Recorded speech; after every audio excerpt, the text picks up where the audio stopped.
Buenos días. Hoy vamos a empezar con el último tema del curso, que es el análisis del ciclo de vida aplicado a las edificaciones. Con esto vamos a reunir todos los temas que hemos visto. Hemos visto la sustentabilidad desde distintos puntos de vista, desde diferentes ángulos, cómo incide en los edificios. Vimos por un lado cómo el diseño bioclimático nos ayudaba a buscar de manera pasiva, es decir, sin uso de tecnología o de energía, y desde el diseño y orientación del edificio, cómo reducir el uso de energía, sobre todo para climatización. Vimos también cómo un poco acerca del diseño urbano y también vimos en las áreas verdes cómo nos van a proveer de servicios ecológicos, principalmente hídricos, a través de la infraestructura verde. Hoy vamos a empezar a ver cómo todo eso se une a lo largo de la vida útil del edificio, desde que lo creamos hasta que vamos a deshacernos o terminar esa vida útil del edificio, y cómo hay diferentes impactos en cada etapa y cómo tenemos que tener esta visión de lejos y de manera holística. Entonces vamos a empezar hablando ahorita del ciclo de vida, y la siguiente clase vamos a ver un poquito ciertos impactos en particular, como la huella de carbono y la huella hídrica. Y después lo vamos a ir aplicando poco a poco a el caso particular de los edificios. Entonces, cuando hablamos del ciclo de vida o del ciclo de vida de un producto, vamos a pensar en toda su vida útil. Esto lo vamos a poder pensar para cualquier producto como un celular, y es no solamente quedarnos con lo que nosotros vemos del celular, que es irlo a comprar a la tienda y después de un par de años lo dejamos de utilizar, se nos pierde, se va a la basura, o se queda ahí botado en nuestra casa, ¿no? Eso es lo que nosotros vemos, pero en realidad la vida del celular es mucho más amplia.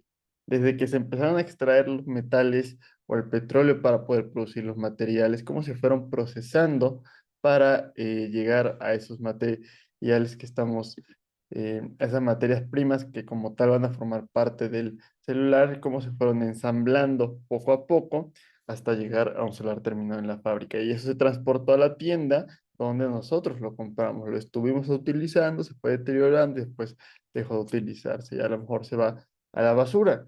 Y ya de ahí de la basura podría reciclarse los residuos electrónicos, podría irse a un relleno sanitario, podría acabar dispuesto en la intemperie o acabar en el mar, etcétera, ¿no?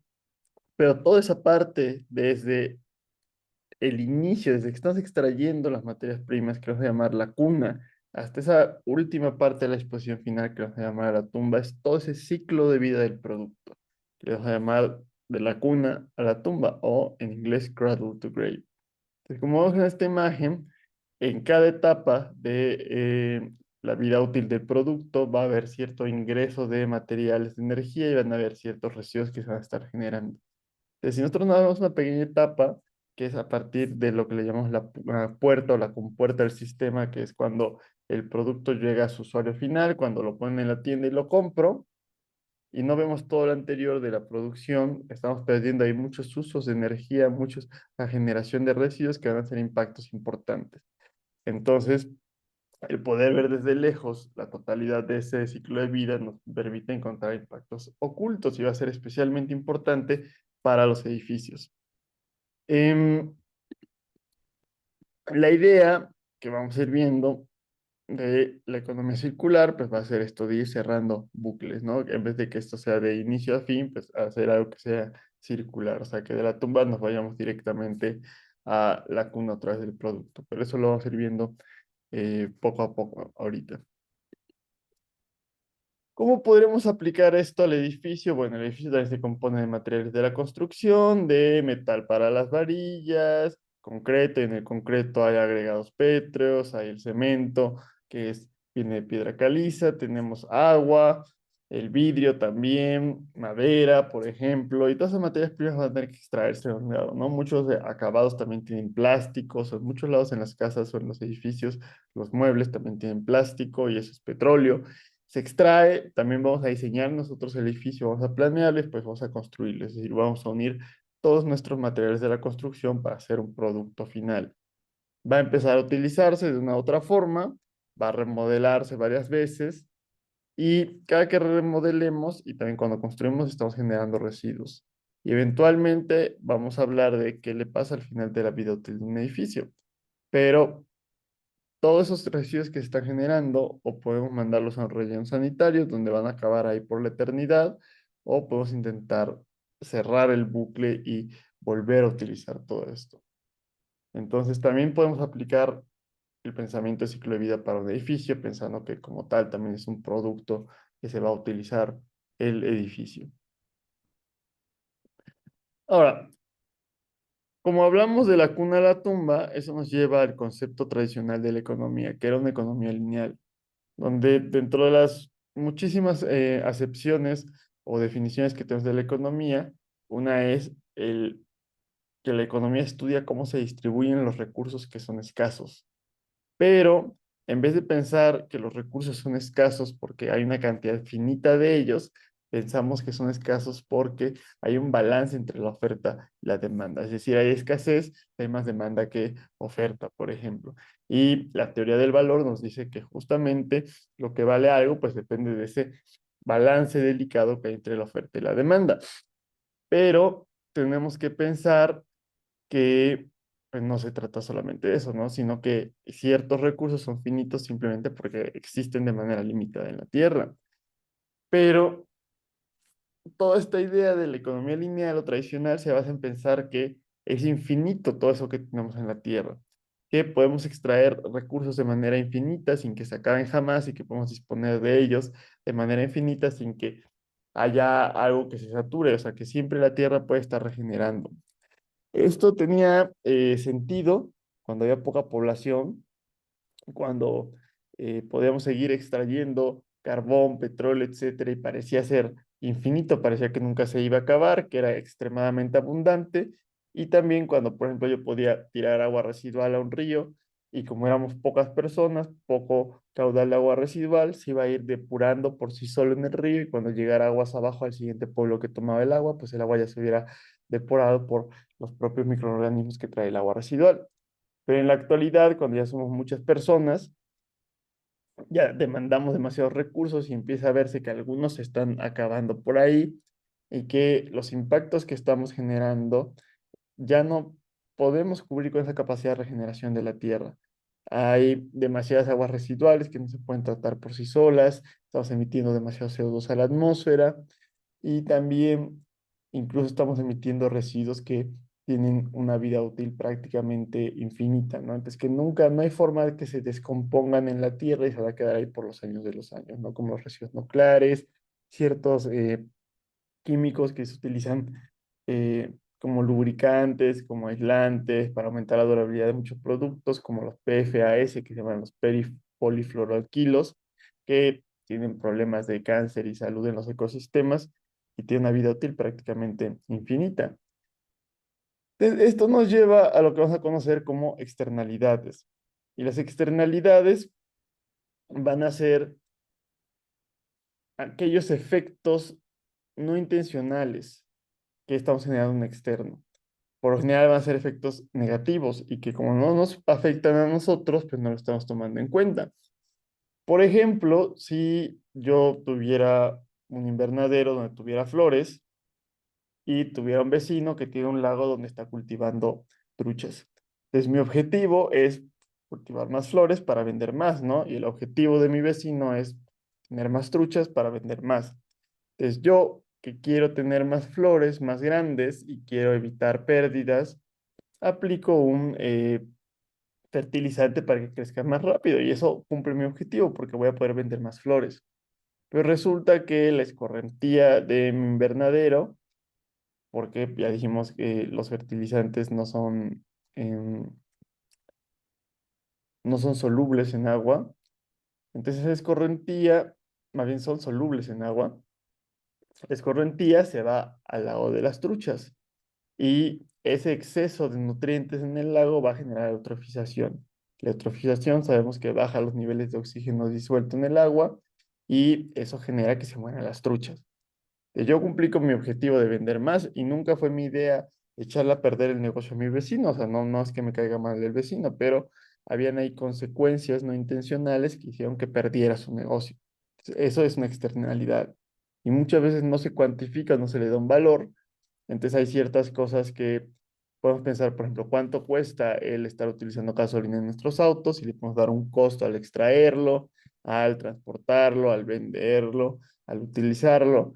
Pero si no estamos considerando ese gasto, ese valor que tiene la contaminación del aire, las personas que se van a morir por esa contaminación, las personas que se van a morir debido al cambio climático, las enfermedades que vamos a generar, las externalidades, están bajando artificialmente el precio de nuestros productos.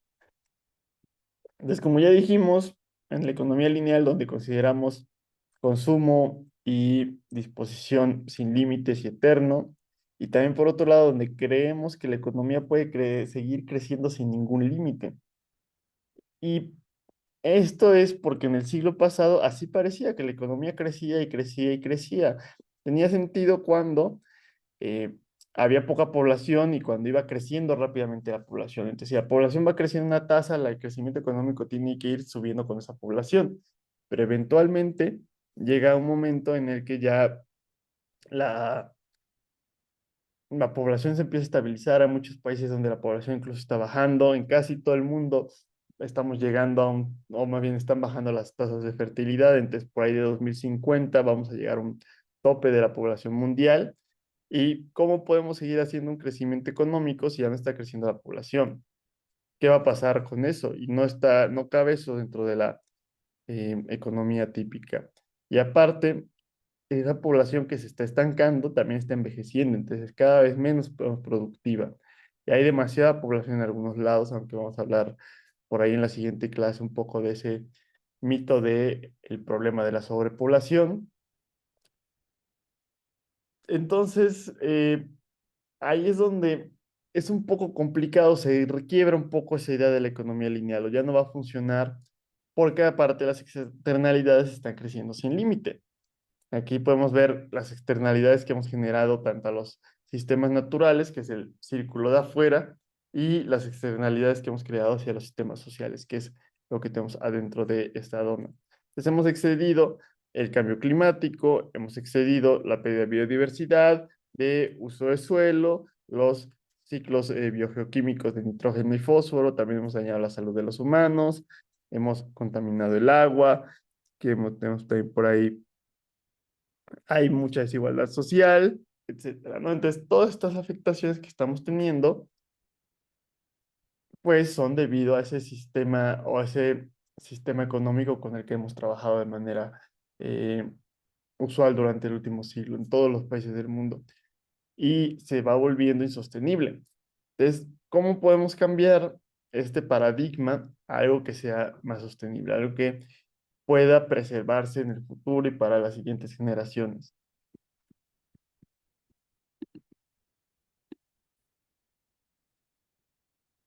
Entonces, la forma de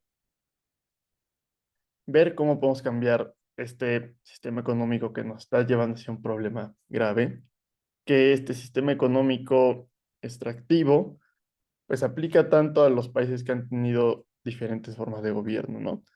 Entonces la idea va a ser buscar en la naturaleza soluciones y aplicarlas a los sistemas humanos, que es lo que ya hemos visto al inicio del semestre como la biomímesis. Entonces, en la ecología, lo que es sumamente interesante es que no existen residuos. Todo residuo de algún animal es el insumo de algún otro. Lo que generamos de residuo es alimento de alguien más y así vamos recirculando. O sea, nunca hay algo que se pierda de manera indefinida. Entonces, cuando un animal orina o genera heces, eso va a ser alimento para ciertos descomponedores, para hongos, para bacterias, y eso van a generar el alimento de una forma disponible más fácilmente para las plantas que van a poder crecer y después los animales se van a comer a las plantas y regresamos, generamos un bucle completamente cerrado. Las plantas necesitan dióxido de carbono para crecer y generan oxígeno. Nosotros necesitamos oxígeno y generamos dióxido de carbono y estamos alimentando a las plantas. Entonces existe ahí un balance donde estamos cerrando estos bucles y no estamos obligando a que haya una acumulación de los residuos o acabando con la cantidad de recursos que tenemos. Se ha intentado aplicar esto en sistemas industriales, que es lo que ustedes pueden encontrar como ecología industrial o como simbiosis industrial, Y la idea es juntar una gran cantidad de industrias diferentes y poder encontrar justamente esas conexiones, donde lo que genera una industria lo puede utilizar otra, incluso esos residuos. El mejor ejemplo que tenemos está en Dinamarca, que es este parque industrial de Kalundborg, donde, por ejemplo, ustedes pueden ir siguiendo aquí estas líneas de cómo se va conectando todo, ¿no? Entonces nos está diciendo que tenemos, por ejemplo, aquí una central de biogás y la central de biogás genera energía que va a estar utilizando esta industria, Gyproc, Equinor, y también va a estar generando, pero la central de biogás necesita utilizar ciertas materias primas y esas materias primas vienen de la planta de tratamiento de aguas industriales. También por acá tenemos la central eléctrica y esa central eléctrica está generando calor, pero también está generando energía eléctrica, pero también está generando cierto calor de residuo y ese calor de residuo lo van a poder utilizar esta empresa Unibio, esta empresa Vista Green, también esta empresa que está eh, generando enzimas. Entonces, para muchos procesos químicos necesitamos cierta cantidad de calor, 20, 30 grados, para tener las reacciones químicas adecuadas. Y esos 20, 30 grados es un residuo que generan las centrales eléctricas que están trabajando a 300 grados, por ejemplo. Entonces estamos aprovechando tanto la energía eléctrica como la energía residual en forma de calor y también estamos utilizando agua, agua que están generando diferentes plantas, por ejemplo el agua tratadas, la mandamos a la central eléctrica. Entonces, como ven, se está conectando todo de una u otra forma, ¿no? O sea, agua tratada, residuos de tratamiento, agua tratada se va a la central eléctrica, residuos de tratamientos a los lodos se van a la planta de biogás genera energía eléctrica también, la central eléctrica genera calor que se va a las centrales, a las otras industrias y las industrias generan residuos que se van a ir a la planta de tratamiento y así poco a poco vamos conectando todo, ¿no? O sea, no funciona tan perfecto como en un ecosistema, pero la idea es que se reduce la cantidad de residuos totales que salen del parque industrial y reducimos también los recursos que estamos utilizando. Eso nos lleva justamente al concepto de economía circular contra la idea de la economía lineal. Bajar un poco esta idea del extractivismo y del uso intensivo de los recursos, que también vamos a hablar un poco de eso en la siguiente clase, como el principal problema es el consumismo excesivo. Y la idea es, tenemos esta parte lineal de extraemos, producimos, usamos, desechamos y buscar cerrar el bucle, que en vez de desechar, regresemos para poder utilizar. Por ejemplo, con el reciclaje, reutilizando, manteniendo, compostando, por ejemplo, generando biogás, etcétera. Entonces, todo lo estamos regresando poco a poco a ese ciclo otra vez de el inicio en vez de generar residuos. Entonces, la idea de un relleno sanitario donde metemos un pañalito, lo metemos abajo de la tierra y ahí se queda por la eternidad, no es economía circular. La termovalorización, el reciclaje, el reuso, etcétera, pues sí aporta a esta parte de la economía circular. Y la idea es poder cerrar el ciclo, hacer un ciclo lo más cerrado posible. Entonces, por ejemplo, si yo tengo residuos de papel y cartón, los podría compostar o los podría generar como biogás. Si genero biogás, tengo por ahí energía que puedo utilizar. Si genero composta, podría ser un poco mejor bajo ciertos sentidos porque estoy generando una materia prima que va a ser esta composta con la que puedo regenerar los ecosistemas. Pero si yo reciclo el papel, puedo generar nuevo papel. Y entonces me estoy ahorrando la energía de producir el papel y me estoy ahorrando el talar los árboles para generar el nuevo papel. Entonces estoy cerrando todavía más ese círculo, estoy disminuyendo todavía más el uso de recursos. Entonces esa va a ser la idea con la que vamos a estar trabajando en la economía circular y el pensamiento de ciclo de vida nos ayuda a encontrar esas posibles conexiones para estar cerrando estos bucles. Bien, eso es por un lado. Por otro lado, quiero que pensemos en cómo se podría aplicar este ciclo de vida para comparar distintos productos. Porque esa es la idea del análisis del ciclo de vida, es ver los impactos que tenemos a lo largo de todo el ciclo de vida de un producto o de dos productos y ver en general cómo se comparan esos impactos. Y eso nos puede responder unas cosas muy interesantes, como el problema, por ejemplo, de los autos eléctricos contra los autos de combustión interna, que vamos a hablar un poquito más adelante de eso, dar ese ejemplo.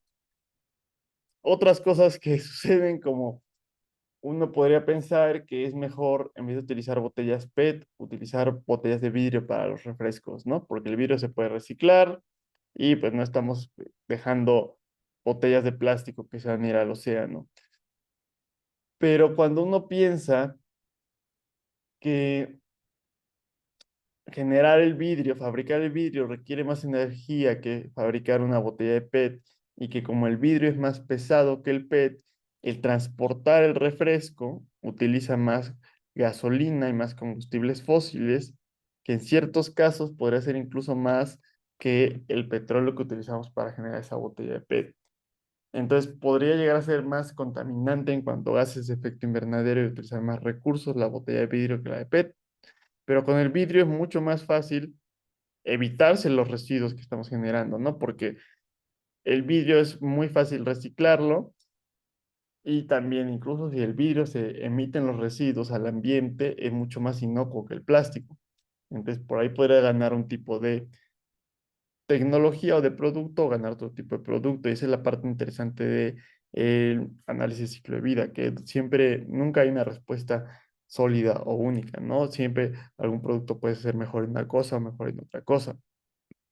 Entonces, también para evitar las botellas de PET, otra solución que se ha dado es en vez de comprar agua embotellada, mejor te ven, o sea, agua embotellada en botella de PET, mejor te vendo agua en un Tetra Pak, que es este cartón compuesto, y ya no estás utilizando plástico, ¿no? Y se supone tiene menor impacto, o eso es lo que dicen los anuncios que venden este tipo de producto. Pero no es tan fácil reciclarlo o no por pensar que una es biodegradable ya va a ser mejor que el otro o porque no estamos utilizando como combustibles fósiles, ¿no? Podría ser que uno utiliza mucha más agua que otro, aunque cierto producto tenga más emisiones de gases de efecto invernadero. Entonces, para eso hay que estudiar realmente todo el ciclo de vida para compararlo y también hay otro tipo de comparaciones que podemos meter como económicas y sociales para hablar del caso completo de la sustentabilidad. Porque recuerden que a lo largo de esta clase nos hemos centrado principalmente en la sustentabilidad ambiental porque estamos dentro de la rama de la ingeniería sanitaria y ambiental. Y hemos visto cómo reducir esos impactos a lo largo de todo el semestre. Pero no olviden que la sustentabilidad tiene tres ramas. Tiene que ser sustentable socialmente, sustentable de manera económica y sustentable de manera ambiental. Y ya hemos dado por ahí algunos ejemplos cuando hablamos, por ejemplo, de la tierra de monte, donde dijimos que o sea, para generar nuestros jardines en nuestras casas, vamos y compramos tierra preparada, pero viene de tierra de monte, donde estamos extrayendo de manera, o sea, del ecosistema, el suelo que tarda mucho en regenerarse. Entonces, eso no es muy sustentable ambientalmente. Y que una alternativa podría ser utilizar el producto del desmonte de las obras de ingeniería civil, combinarlo con composta, y también nos estamos deshaciendo por ahí de los residuos sólidos orgánicos y generar un suelo artificial, ¿no? Una capa, un horizonte orgánico y un horizonte A del suelo artificial y poderlo tener como tierra preparada. Pero que ahí le estaríamos dando el negocio a unas cuantas grandes empresas en vez de redistribuir la riqueza entre los pequeños productores, entre los campesinos y las zonas rurales. Entonces, esta parte económica más que referirse a que uno tenga utilidad o no, porque si nosotros tuviéramos un sistema más orientado hacia el socialismo, donde no siempre a plusvalía es lo que es importante, podemos trabajar sin ánimo de lucro, o empresas estatales también donde la idea es no tener ánimo de lucro, aunque no sea, aunque no haya una utilidad neta, no quiere decir que no sea sustentable económicamente, ¿no? La sustentabilidad económica se refiere a que haya una distribución más equitativa de los recursos y que esa distribución equitativa de los recursos permita tener una calidad de vida adecuada, es decir, que nos esté dando suficiente dinero como para poder satisfacer nuestras necesidades. Entonces, la idea es poder repartir dinero en más empresas pequeñas que en grandes empresas transnacionales. Y también hay que tener cuidado que eso no afecte al bienestar de las personas, a su salud, a la riqueza del tejido social y justamente eso va a incidir o tener muchas relaciones con la parte económica, ¿no? De poder tener un nivel de vida adecuado, tener educación, etcétera, cumplir con todas estas bases sociales que necesitamos.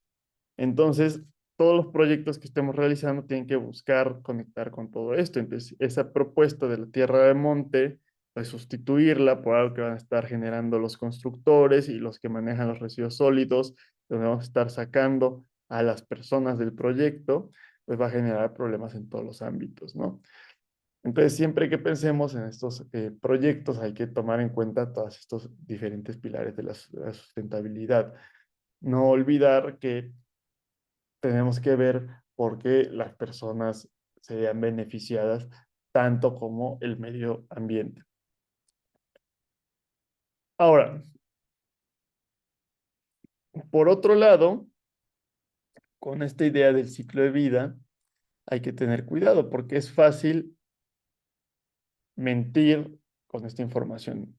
Justamente todas estas herramientas que hemos visto en la clase nos deberían poder ayudar a tener un pensamiento más crítico y detectar las mentiras que tiene la empresa. También es como se dice que un gran poder tiene grandes responsabilidades porque justamente la gente que busca hacer este greenwashing sabe todo esto y sabe dónde ocultar la información. Por eso, muchas veces quien puede mentir más fácilmente es un científico, ¿no? O alguien que tiene más conocimiento porque sabe si oculto esto, solamente se ve esto y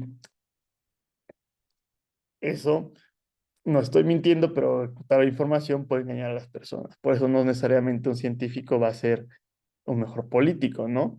O alguien que esté comunicando temas de salud, si sabe justamente cómo manipular las estadísticas para dar cierta impresión, puede llegar a ser peor eso. Entonces, también con esto de los pilares de la sustentabilidad, nos pueden jugar a que estamos ayudando ambientalmente, pero estamos afectando el bienestar de las personas, socioeconómico, o también estamos eh, afectando la calidad de vida, etcétera, ¿no? Por otro lado, estamos ayudando socialmente, pero estamos acabando con el medio ambiente, porque tampoco podemos decir lo contrario, ¿no? No, es que como la extracción de tierra de monte genera los ingresos de las personas en zonas rurales y no tienen acceso a servicios básicos, entonces tenemos que mantener que justamente con eso subsistan y que nos acabemos al medio ambiente. Entonces también la tala de montes es adecuada, ¿no? O el talar justamente un bosque para plantar árboles productivos que nos van a generar madera y frutos también sería aceptable bajo ese principio y no lo es de ninguna manera, ¿no? Y también muchas veces esos pequeños ingresos que lo estamos utilizando como pretexto, ellos se subsisten por sí solos, ¿no? Ellos se autogobiernan, entonces por eso no es mi responsabilidad como gobierno el proveerlos de servicios básicos de saneamiento, de escuelas, hospitales, etcétera, porque es su propio problema. Entonces, muchas veces el gobierno, al menos en México y en muchos otros países, toma esa estrategia, ¿no? De ellos ven por sí mismos, entonces no es mi responsabilidad darles una buena calidad de vida. Entonces ahí estamos perdiendo ese elemento social. Bien, por otro lado, otra forma que tenemos de mentir, que ya hemos hablado varias veces en la clase o han tenido varias lecturas, es el greenwashing, ¿no? Que es todavía peor, porque en el caso pasado cumplíamos con un pilar y se nos iban otros pilares. Aquí simplemente estamos diciendo que algo es ambientalmente aceptable y parece serlo, se ve verde desde lejos, pero cuando lo veo de cerca está podrido, ¿no? No es sustentable ambientalmente. Entonces, con esta idea de ciclo de vida se puede mentir fácilmente cuando solamente nos vamos de puerta a puerta. Donde solamente estamos viendo la parte de la producción, donde a la empresa ya le llegó la materia prima, me olvido cómo obtuve esa materia prima y después me voy yo ya lo mandé a vender, si no me importa qué pasa una vez que ya se vendió eso. que vamos a hablar, va a ser muy importante por ahí en la huella de carbono, en la huella hídrica. Vamos a dar un par de ejemplos de esto en la siguiente clase, pero aquí tenemos dos ejemplos específicos, donde tenemos que, por ejemplo, una empresa de ensaladas tiene su línea de producción y quiere estudiar qué impactos está teniendo, sobre todo en el uso de agua, para poder vender su producto como que fuera más sustentable. Se da cuenta que la ensalada de papas es la que más agua utiliza por mucho, porque en el lavado de las papas simplemente es un proceso que requiere una gran cantidad de agua. Un mes después, uno ve el producto de la ensalada de papas y dice, ahora con 90% menos de uso de agua. Y uno dice, ah, mira, la empresa sí se puso a trabajar y logró cambiar sus procesos para reducir el uso de agua. Pero cuando uno se pone a estudiar con más detalle, nos damos cuenta que la empresa ya no lava sus propias papas. Simplemente contrató a otra empresa para que las lave y ya compra las papas lavadas. Entonces la empresa dice, yo ya en mi sitio, en mi fábrica, ya no estoy utilizando prácticamente agua porque ya no se están lavando las papas. Pero la ensalada sigue teniendo papas, ¿no? Y las papas se siguen lavando. El producto terminado sigue incluyendo papas que utilizaron una gran cantidad de aguas. No por haberlo mandado atrás donde ya no lo veo, ya se acabó ese uso de agua, ¿no? Entonces hay que tener cuidado porque ese uso de agua simplemente se iría atrás de la compuerta, pero sigue estando en el ciclo de vida. Entonces no hay que dejarnos engañar por ese tipo de reducciones. Y eso nos lleva por ahí a los gases de efecto invernadero, que es una controversia bastante importante, donde países como el Reino Unido dicen, pues no es mi problema reducir los gases de efecto invernadero, ¿no? Si yo solamente aporto el 1% global, y México también está por ahí en el 1% global, pero los países europeos dicen, no, es que en los últimos 20, 30 años nuestras emisiones han bajado un 20, un 30%. El Reino dice, yo soy quien más ha bajado las emisiones de gases de efecto invernadero. Pero, y vamos a ver unas imágenes ahí en la siguiente clase cuando hablamos de la huella de carbono, mientras el Reino Unido solamente aporta el 1.1% de las emisiones, tiene el 0.87% de la población mundial. Eso quiere decir que la población del Reino Unido genera más emisiones que el promedio de población en todo el resto del mundo. Entonces, cada individuo está contaminando más que la mayoría de los individuos del resto del planeta. Entonces, tiene una responsabilidad mayor a disminuir individualmente. O sea, no quiere decir individualmente que cada individuo lo reduzca, pero el país tiene una obligación de que buscar la manera de cambiar sus procesos industriales y sus políticas para que la contaminación por individuo sea comparable con el resto del mundo. Entonces, por ahí ya tiene una cierta obligación. Luego, si nos vamos a que el dióxido de carbono y los impactos del cambio climático se van a quedar en la atmósfera por cientos de años, entonces es importante no solamente lo que estamos emitiendo durante este año, ¿no? Sino que lo que hemos emitido desde el inicio de los tiempos. Y como el Reino Unido fueron los primeros que generaron la revolución industrial y los primeros que tuvieron industria, cuando uno ve de manera acumulada todas las emisiones que han tenido y eso es lo que nos está generando ese incremento como de 1.2, 1.3 grados desde el inicio de la era industrial, pues vemos que por ahí es el quinto país. Entonces, pues ya empieza a ser bastante más grande la responsabilidad, ¿no? Estados Unidos, aunque ya no es el primero, porque China es, pues sigue siendo de manera histórica y acumulativa el primero. Rusia también por ahí, la Unión Soviética, y es lo que decíamos, ¿no? La Unión Soviética, aunque tenía otro sistema económico, también tenían eh, una base extractivista, donde también medían el bienestar de la población por el incremento de la producción industrial, por el incremento del Producto Interno Bruto, y tienen un historial extremadamente amplio de contaminación, y también por ahí Rusia, por eso se encuentra entre los primeros históricos acumulados en gases de efecto invernadero. Y luego viene esta idea del outsourcing. Resulta que pues, Reino Unido ya es un país postindustrial. Entonces, Reino Unido ya no produce acero, prácticamente ya no produce cemento, por ejemplo. Entonces, el acero que necesita el Reino Unido se lo compra China. Entonces, pero lo curioso es que mientras Reino Unido ya no produce acero, su construcción sigue siendo igual o incluso construyen más cosas de las que construían antes. Entonces necesitan la misma cantidad o más acero que antes. pero como ya no lo producen, pues ya no se cuentan para ellos los gases de efecto invernadero, entonces por eso hay una reducción dramática. Pero, y China ha aumentado sus emisiones porque China produce ahora el acero de todo el planeta. Y además, está además hipócrita porque si el acero se produjera en Reino Unido, tendría menos emisiones porque utiliza menos energía o utiliza fuentes más renovables o más bajas en carbono, mientras que en China se utiliza más el carbón. Entonces, si yo no realmente para la industria de la construcción en Reino Unido ve sus emisiones de todo el ciclo de vida, no ha habido este descenso dramático, sino que incluso han aumentado. Si uno ve las emisiones de toda la Unión Europea, considerando toda esa parte atrás de la compuerta de los productos, en realidad esta bajada que el Unido dice, más bien que la Unión Europea dice, nosotros ya resolvimos el problema, nosotros estamos bajando nuestras emisiones. Se da cuenta uno que no, que en los últimos 30 años las emisiones de la Unión Europea han aumentado. Simplemente le hemos mandado la bolita a otros países y hemos empezado a culpar a otros países.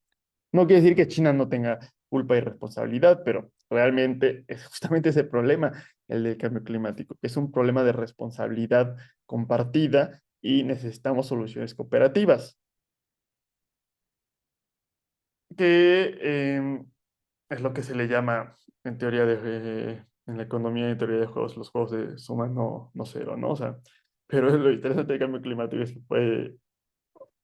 el cambio climático no quiere decir que unos ganen y unos pierdan, ¿no? Unos tienen la culpa y otros no tienen la culpa, ¿no? O todos ganamos o todos perdemos. Entonces, si cooperamos, ganamos, si no cooperamos, perdemos todos. Y el balance actual es que nos estamos echando la culpa entre nosotros, estamos perdiendo. ¿Cómo se puede resolver esto? Obligando a tomar en cuenta, a visibilizar todo el ciclo de vida. Entonces, con esto de los gases de efecto invernadero, países, o sea, ya por ejemplo la Unión Europea, está obligando a que los productos que se importen tengan ciertos estándares ambientales, que no haya deforestación y que reduzcan sus emisiones de gases de efecto invernadero, porque también ahí hay un problema que las industrias de la Unión Europea que se han visto obligadas a bajar sus emisiones no son competitivas en costo con las importaciones de otros países que nos han visto obligados a bajar sus emisiones. Entonces, el libre mercado lleva a las personas a comprar productos de más emisiones porque son más baratos. Entonces, ahí se intenta compensar eso, obligando a que también lo que se importe tenga los mismos estándares que lo que se produce localmente. Entonces, por eso necesitamos tener una visión holística de todo el ciclo de vida, una visión holística no solamente ambiental, sino social y económica. Siempre hay que tener presente eso cuando vayamos uniendo todo lo que hemos visto a lo largo del semestre y estemos buscando soluciones para estas problemáticas. Y para ir terminando la clase, lo último que vamos a hablar hoy va a ser los diferentes tipos de impacto ambiental. No nos podemos quedar solamente en la generación de residuos o del CO2, sino que hay una plétora de impactos que tenemos que estar contemplando, que hemos dicho justamente eso, a lo mejor cierto producto genera más impacto en cierto rubro, pero genera más impacto en otro rubro. Entonces, cuando veamos los materiales de la construcción, vamos a tener una calificación general, pero también vamos a tener una calificación en cada tipo de impacto y podemos nosotros ahí buscar prioridades o evaluar bien, justamente de manera más transparente, en todos estos diferentes ámbitos los problemas que estamos generando. Entonces, vamos a hablar ahorita de varias categorías de manera rápida y de manera resumida. Solamente para ver cómo se conforma una categoría, vamos a ver el ejemplo del cambio climático. Entonces, ¿cómo yo puedo caracterizar esta categoría de impacto? Primero tengo que hacer un inventario de las emisiones o uso de recursos relacionados. Entonces, en el cambio climático, lo que tengo que inventariar es para un producto, para un proceso, para una industria o una persona, cuántos gases de efecto invernadero se emitieron, CO2, metano, óxido de nitrógeno, etcétera. Y tengo que generar un modelo que me va a permitir caracterizar el impacto asociado a estos gases de efecto invernadero, que es el modelo base de 100 años del panel intergubernamental del cambio climático. Y el indicador que voy a estar caracterizando a través de estos resultados del inventario, en este caso, va a ser la fuerza radiativa infrarroja. Es decir, quiero saber cuántos watts por metro cuadrado de energía están atrapando estos gases de efecto invernadero y que está aumentando la temperatura. Pero como tal, no voy a dar los resultados en términos de ese indicador, porque los watts por metro cuadrado sí vienen en el reporte del IPCC, pero no es tan claro para las personas en general, ¿no? Entonces, lo más fácil es hablar de el potencial de calentamiento global a 100 años para cada gas de efecto invernadero, estandarizado con respecto al gas de efecto invernadero más común, que es el dióxido de carbono.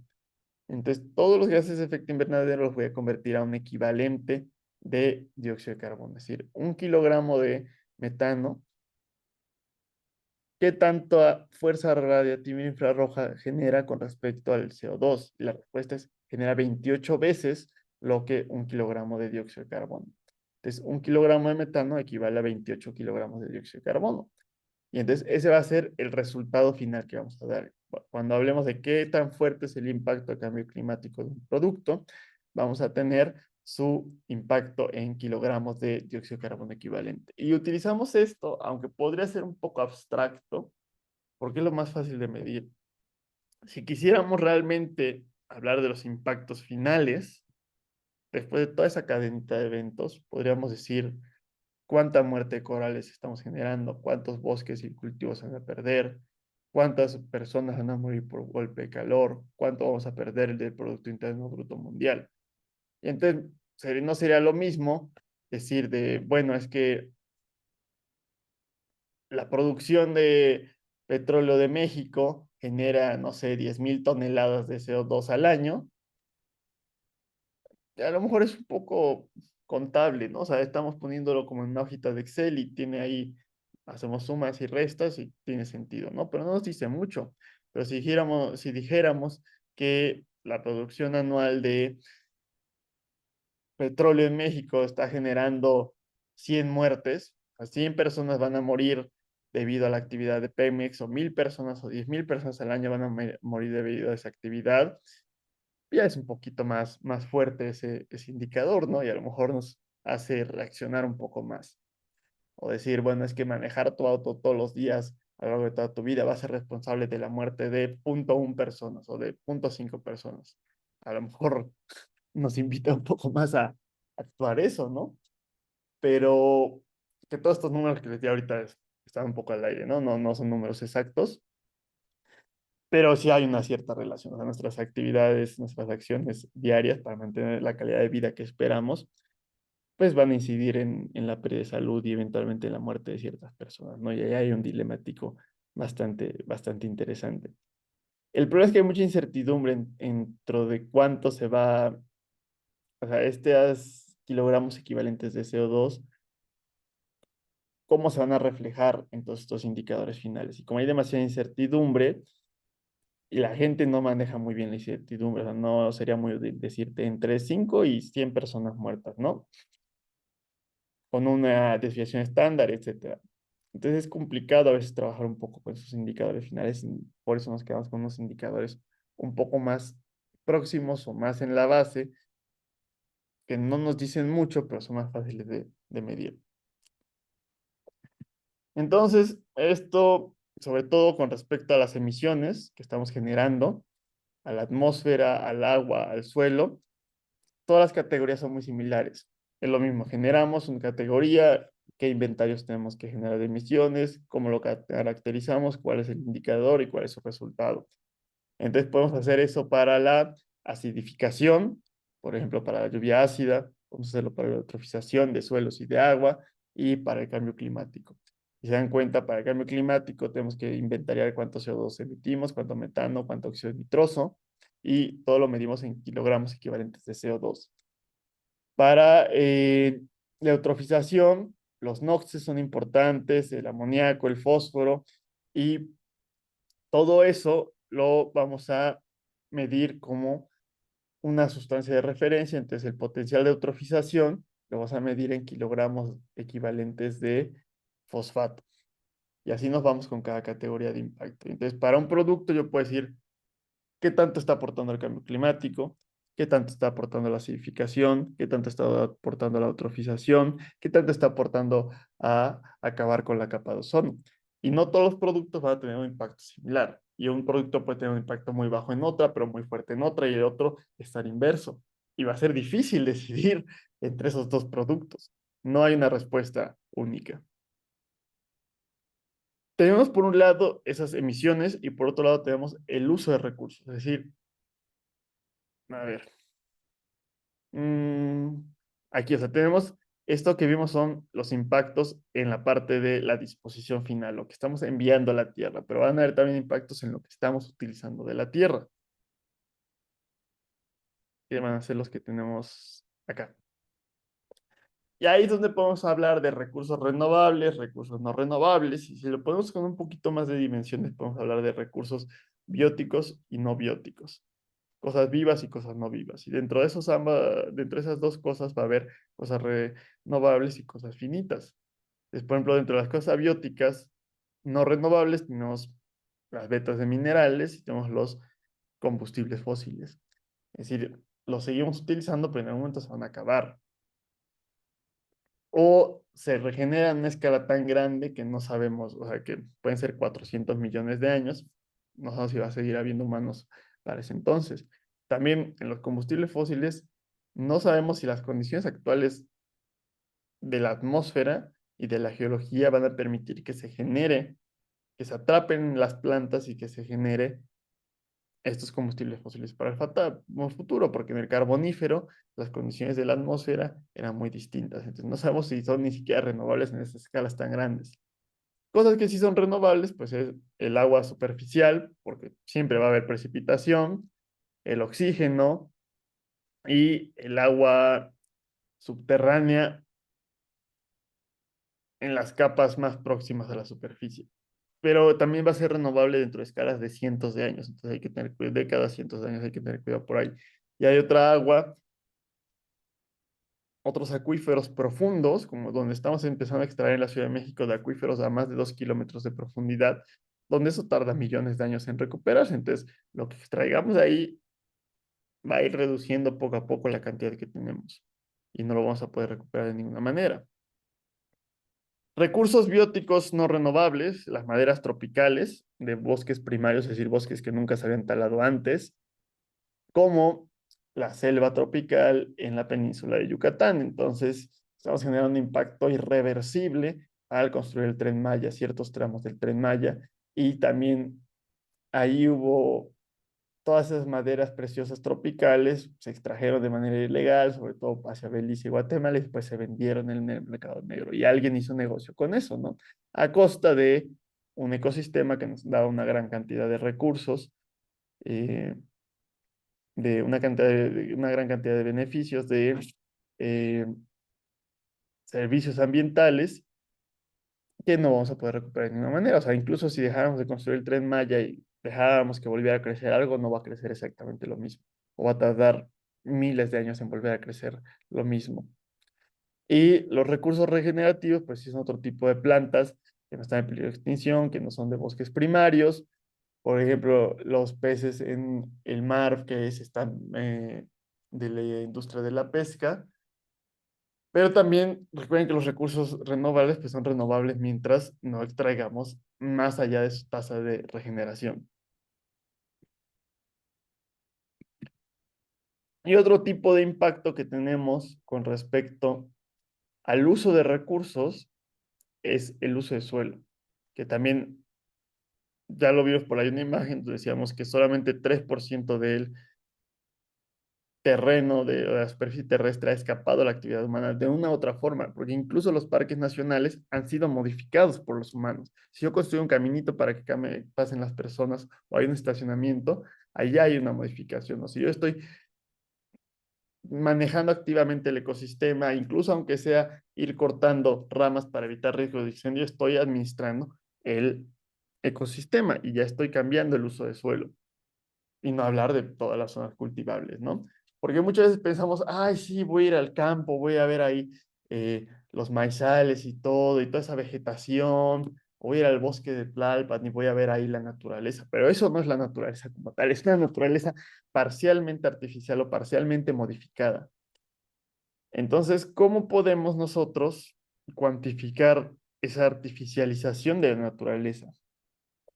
Y es algo, es a través de algo que se llaman los niveles hemeróbicos.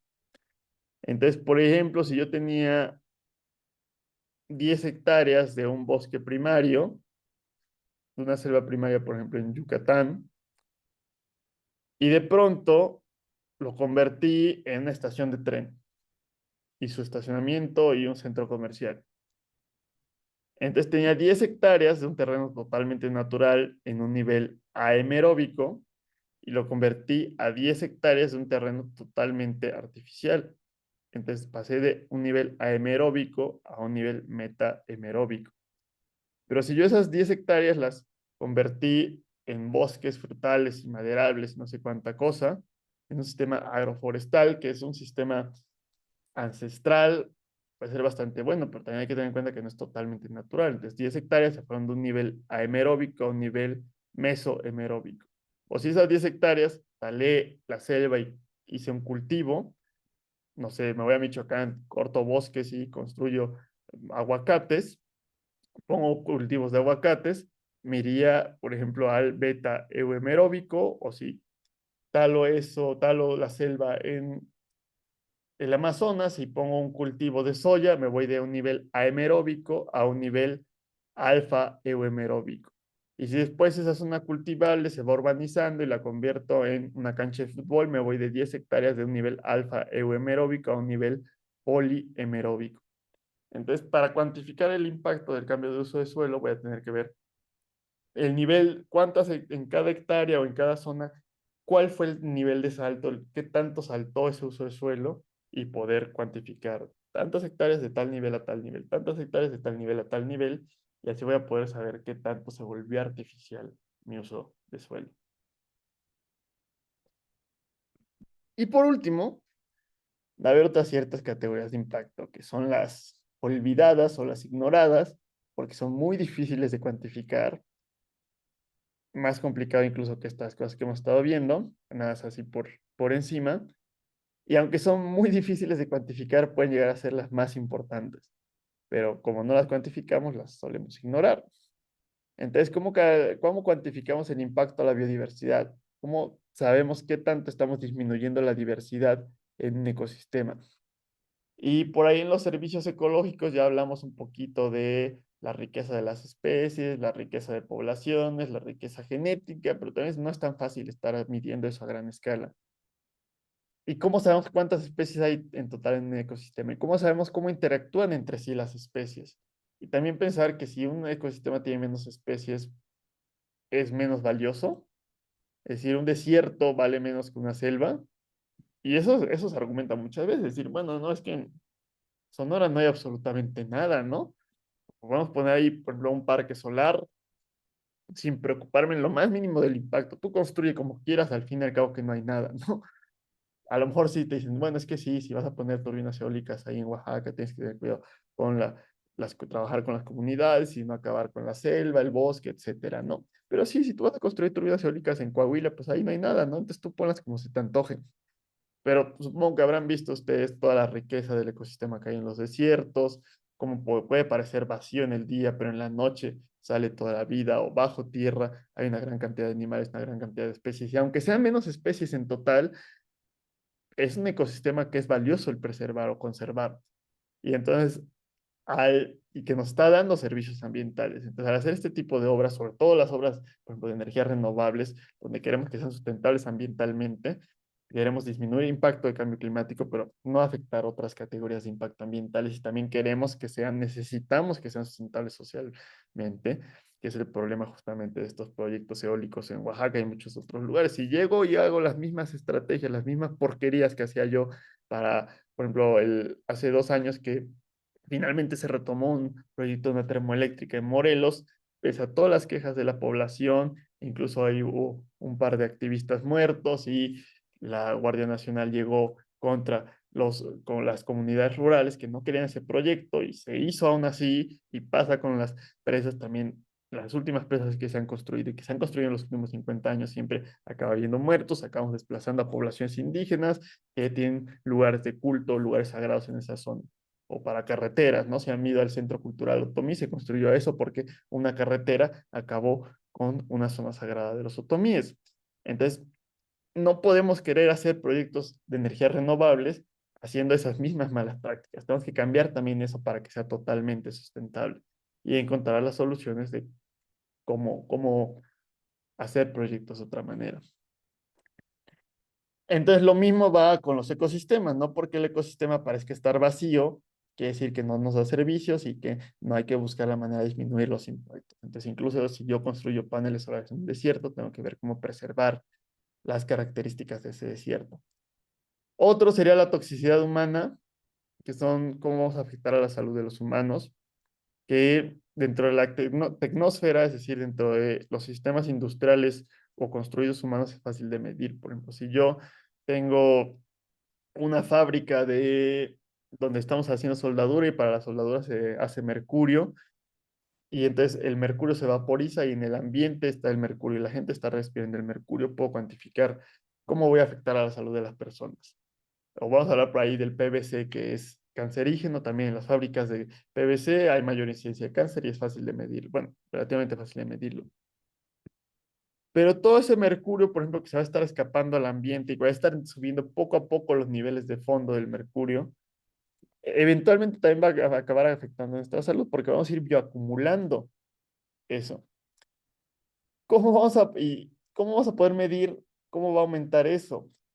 Por ejemplo, ahorita que vamos a la parte de radioactividad, el incremento de la radioactividad de fondo va a aumentar nuestro riesgo de tener cáncer en un cierto porcentaje. Pero ¿cómo lo medimos? O sea, es muy complicado cuantificarlo, pero existe ese impacto y no hay que olvidarlo. Y otro impacto también muy interesante es la ecotoxicidad.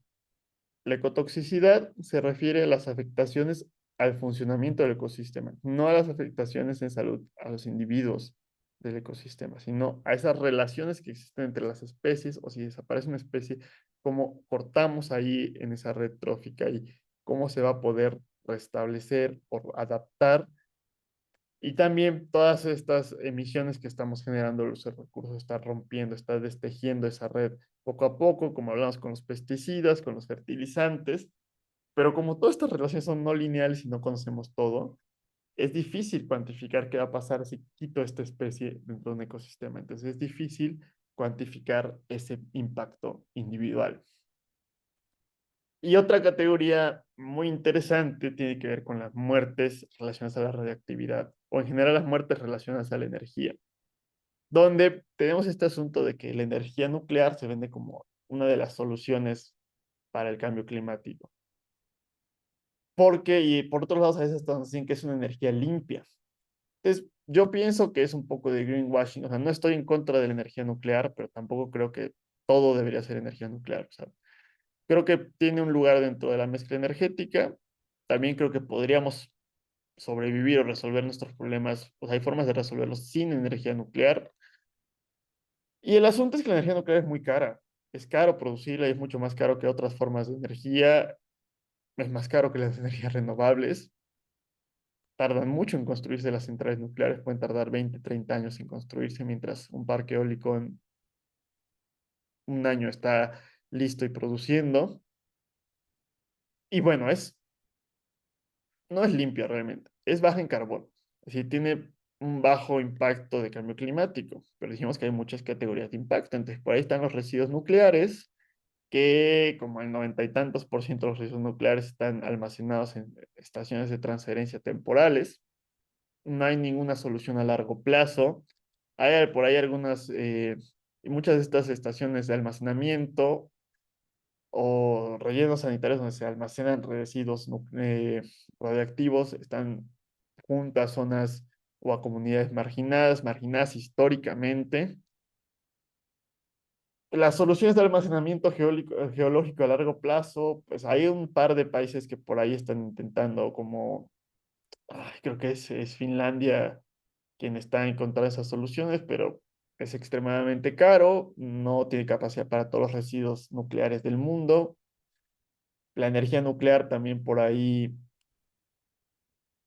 pues va asociada siempre a la proliferación de armas nucleares. O sea, el país que empieza su programa de energía nuclear en paralelo se hace de armas nucleares, porque también ciertas tecnologías de reactores, el residuo nuclear se puede utilizar para generar plutonio para armas nucleares. Existe el riesgo de terrorismo, que ya lo hemos visto. Tenemos un ejemplo muy, muy claro ahorita con la guerra de Ucrania, donde pues Rusia rompió o sea, destruyó una presa y eso inundó y generó afectaciones a largo plazo en muchas zonas, pero también esa presa daba agua para enfriar una central nuclear y se ha apagado varias veces la central nuclear y hemos estado así de que esa central nuclear falle y se está utilizando como arma de guerra. Entonces podrían utilizarlo para cualquier país, querer bombardear centrales nucleares y afectar a la población.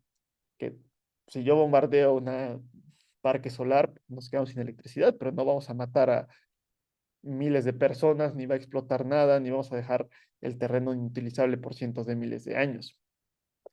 Y luego está el problema de los accidentes nucleares, que muchas veces se bueno, es que en Chernobyl era un tipo de reactor que ya no existen ni son más seguros y que la generación 3 y generación 4 que todavía no existe en Corea, que son los más avanzados, y Francia están batallando para aplicar o cada vez retrasan la aplicación de los reactores de generación 3 y los generaciones de generadores de los reactores de generación 4 que son los de torio, pues también existen solamente en los sueños de las personas que diseñan los reactores nucleares. Y aunque ya no se usa la tecnología, siguen fallando porque tenemos Three Mile Island en Estados Unidos y tenemos Fukushima. Incluso los japoneses, que son famosos por tener los mejores diseños de ingeniería del planeta, no fueron capaces de diseñar o de prever el impacto que va a tener un tsunami y un tifón en la central nuclear. Y falló la central nuclear. Tenemos el problema que su escala de accidentes nucleares como que tiene un tope y entonces todo lo que sobrepasa ese tope tiene el máximo nivel, aunque no sea comparable. Es decir, aunque Fukushima y Chernóbil tengan el mismo nivel de accidente nuclear, Chernóbil fue como 100 veces peor que Fukushima. Tenemos el problema que en Chernóbil tuvimos una suerte impresionante porque no explotó el reactor. No explotó y no por nuestras acciones. O sea, pudo haber explotado, haciendo lo mismo, pudo haber explotado aún así. Y si hubiera explotado, los impactos hubieran sido de gran escala en prácticamente toda Europa. Y luego, aunque no explotó, ¿cuántas muertes hubo asociadas a Chernóbil? Y esa es una pregunta muy interesante porque nadie sabe realmente. O más bien depende a quién le preguntes. Si le preguntas a la Asociación Internacional de Energía Atómica, que uno podría pensar, bueno, es un organismo respetable porque es de la ONU, ¿no? Nos va a decir que hubo 4.000 muertes. Pero la Asociación Internacional de Energía Atómica representa los intereses de la generación nuclear en el mundo. Es decir, les interesa que se produzca más energía nuclear. Entonces, ahí hay un conflicto de interés y un sesgo, ¿no? Porque a quien le interese que se produzca más energía nuclear, pues no le va a interesar decir que murió mucha gente en Chernóbil. Si nos vamos al otro extremo, Greenpeace dice que hubo 100.000 muertos debido a Chernóbil. Pero también Greenpeace es famoso por ser un poco exagerados, ¿no? Y un poco fatalistas o apocalípticos en sus reportes. Entonces podría ser el otro extremo del sesgo, ¿no? Y hay por ahí algunos estudios científicos que se han publicado que apuntan más bien como unas 40.000 muertes, que podría ser ahí un punto intermedio de ni tú ni yo, ¿no? Pero aún así ese impacto se va, o sea, aunque eso intente ver toda la gente que se murió por cáncer directa, indirectamente o radiación, exposición directa a la radiación, nos habla del impacto de que 20% de Bielorrusia quedó, bueno, del terreno cultivable de Bielorrusia es radioactivo, o sea, quedó afectado por la ceniza radioactiva y una gran cantidad de ese terreno es inutilizable por 50.000, 60.000 años y otra parte del terreno se utiliza aún así. Entonces, muchos de los cultivos que provienen de Bielorrusia tienen cierto nivel de radioactividad o que hubo o radioactividad que llegó incluso hasta Irlanda o que hubo por ahí leche radioactiva que no se podía utilizar, pero que aún así se acabó vendiendo a México y México la acabó utilizando. O si pensamos en Fukushima, que tampoco lograron contener ni tratar totalmente el agua radioactiva, entonces tenían por ahí un sistema geotécnico donde habían congelado el suelo alrededor para que no hubiera infiltración del agua que tenían almacenada, pero en un momento dijeron es demasiado caro, lo vamos a liberar al mar, bueno, todavía se están peleando un poco por ahí Vamos a liberar el agua radiactiva al mar, aunque ya la tratamos, le redujimos el 90% de la radioactividad, pero sigue siendo radiactiva, ¿no? Entonces la liberamos al mar y ya es problema de todo el planeta, ¿no? Vamos a aumentar los niveles de radioactividad de fondo y que nos afecte, ¿qué tanto nos va a afectar? ¿Quién sabe? Y ahora, las muertes asociadas a todos estos accidentes nucleares, que no solamente son los de las centrales, sino que muchas estaciones de almacenamiento de residuos, sobre todo en Reino Unido, han tenido también accidentes nucleares. Esas muertes son responsabilidad nada más de Chernobyl, o si yo hablo de la energía nuclear, tendría que hablar de por todos los megawatts hora que se han generado en todo el mundo, ha habido tantas muertes. Y repartir todas las muertes entre toda la generación eléctrica. Entonces, para cada kilowatt hora de generación por energía nuclear, te toca un 0.0001 de muerte de persona. ¿Por qué tendríamos que aislarlo solamente a estas centrales que tuvieron el accidente si realmente podemos verlo como un fenómeno probabilístico donde cualquier central eléctrica nuclear tiene una probabilidad de fallar catastróficamente en cualquier momento? Y luego el asunto se vuelve todavía más complicado, donde si bien la destrucción nuclear es una, y el sufrimiento, bueno, genera un sufrimiento muy fuerte a las personas que se enferman, mucho más que otras formas de morir, y que la destrucción que genera, por ejemplo, en los terrenos es eterna, o sea, a la escala humana, nadie va a poder vivir en esta ciudad que está junto a Chernóbil, en Pripyat, por toda la eternidad. Pese a esa escala que excede los niveles humanos, no son tantas las muertes que ha generado la energía nuclear cuando lo comparamos con otras formas de energía. Cuando vemos que cuando una presa falla y falla catastróficamente, puede acabar con pueblos y ciudades enteras. Y entonces el mayor accidente que hemos tenido, que fue en China, mató a 200.000 personas de manera prácticamente inmediata. Una central hidroeléctrica. Entonces la cantidad de personas que han muerto debido a la energía hidroeléctrica es muchísimo mayor que la energía nuclear. Y si nos vamos a la energía de combustibles fósiles, a las carboeléctricas, si contamos cuántas personas han muerto por problemas de salud respiratorio, vamos a hablar de decenas de millones, de cientos de millones de personas que han muerto más, o sea, décadas antes de lo que debían de haber muerto debido a esa contaminación del aire. Entonces, pues no tiene nada que ver las muertes de radioactividad con la cantidad de muertes por quemar combustibles fósiles, pero de ninguna manera. Y luego si agregamos las muertes que va a haber por los fenómenos climáticos extremos asociados a el cambio climático, pues ahí estamos sumando y sumando y sumando. Entonces, realmente la forma más letal de generar energía es quemar combustibles fósiles. Y es lo mismo que les digo, nosotros quemamos combustibles fósiles para movernos a nuestras casas cuando manejamos. Les podemos meter como avestruz la cabeza en la tierra y ignorar el impacto que está teniendo, pero también por otro lado, ¿qué hacemos con ese impacto? ¿Qué hacemos con ese conocimiento del impacto que estamos generando? ¿Cómo podemos cambiarlo? ¿Realmente somos capaces de cambiar nuestro modo de transporte si no hay transporte público? ¿Y cómo le exigimos al gobierno que haga esos cambios? Y sí, en muchos países uno puede salirse a manifestar porque es acción climática, pero ¿qué hacemos en países como en México, que a los que se manifestan los matan, a los activistas? Entonces no es tan sencillo, o a veces nos vemos obligados a vivir con ese dilema ético. Y es un punto muy interesante, muy complejo de estudiar estos temas de sustentabilidad. Entonces vamos a dejar por ahí este tema que es muy interesante, muy complejo. Lo que estuvimos viendo ahorita fue hasta cierto punto un popurrí de temas. Vimos que era el pensamiento del ciclo de vida, contrastamos la economía lineal con la economía circular, vimos ahí cómo se podía hacer greenwashing cuando hablábamos solamente de ese pensamiento de compuerta a compuerta, hablamos de los pilares de la sustentabilidad y acabamos ahorita hablando de las categorías de impacto ambiental. Eso lo vamos a ir uniendo en las siguientes clases cuando hablemos de impactos individuales como el uso de agua y el cambio climático, y después lo vamos a hablar de los materiales de la construcción, qué impacto tienen y cómo vemos el impacto de los edificios a lo largo de todo su ciclo de vida útil. Y esto ya es la última parte del curso donde pues vamos a ver cómo se conecta o vamos, cómo hemos ido conectando ese hilo de diferentes ámbitos de la sustentabilidad en los edificios.